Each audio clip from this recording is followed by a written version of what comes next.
Well, hi again. And if my piano playing didn't impress you on the last video, this one's going to just knock your socks off, and I'm surely making a joke. But I need to explain a little bit about phrasing and cadences because I don't feel this section really brings it across. So I'm going to try to play the piano in a way that you will understand. First of all, in terms of the phrases, they have this melody of Amazing Grace lined out where each one of these lines would represent a phrase. We're in 3/4 time, so essentially every 4 bars is a phrase. That's pretty standard in the more old style music. Phrases can be different lengths.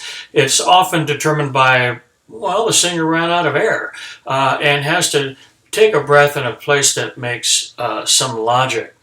By the way, this example is written in correctly because they should have a key signature in there. It's written in the key of G and not in the key of C. The key of C has no flats or sharps. The key of G has a sharp on F, so you should be seeing a little sharp sign up there, but they didn't put that in. But first, let's look at the melody.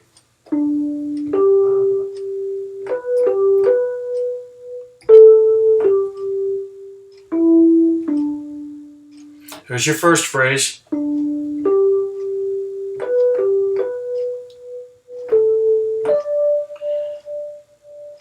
Second one, and then here's the third.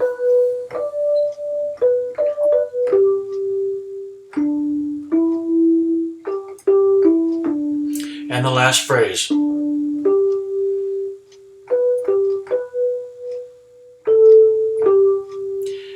Now it's important to me that you become understanding listeners of music and consumers. I want you to notice that this is equal to that.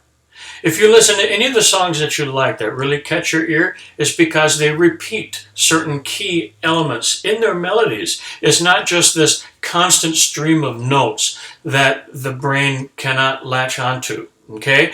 This one right here, everybody recognizes it. Almost everybody. In pop music, we would call that a hook. All right, it's the part that the ear will just hook onto, and then when it comes back, the brain says, yeah, I remember that. It establishes continuity. But you see, they also talk about cadences, and it's really hard to get that. But basically, if we establish the key of G, if I go from here, if I were to stop there, you would have a feeling of incompleteness. If I were to go from here to here, especially the way I played that top note, it wants to come back up to here. That's called a resolution. Okay? That's another name for a cadence. But there are cadences all the way over here. There are, for instance, half cadences along this piece. All right? So here's where you're really going to be impressed.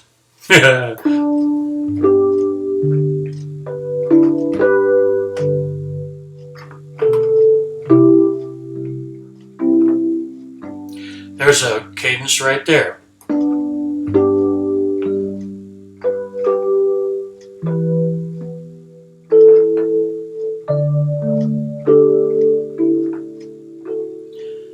If I stopped there, you'd feel like I was not finished.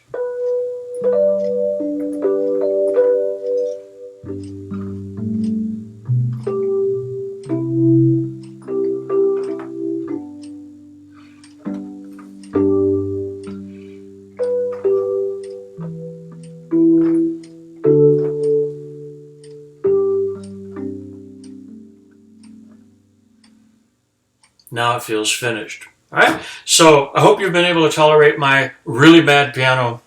Now you know why I'm a drummer. Anyway, so thanks for listening, and I hope this helps to understand.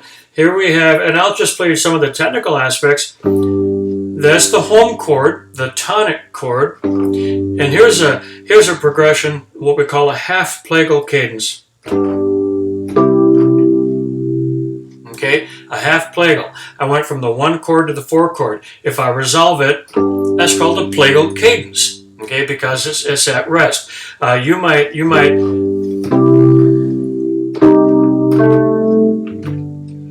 Okay, so there's a playable cadence, and I made that 4 chord a minor chord, and you might have heard that in a lot of music has that. Pop music, classical music, and things like that.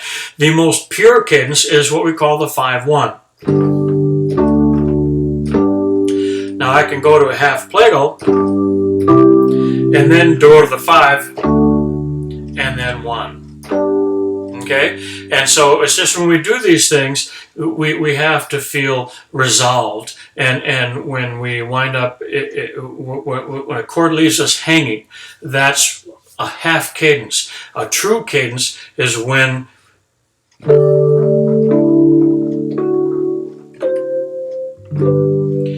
we feel rested, when we feel at the end. Okay, so I hope this helps, and we'll talk about it during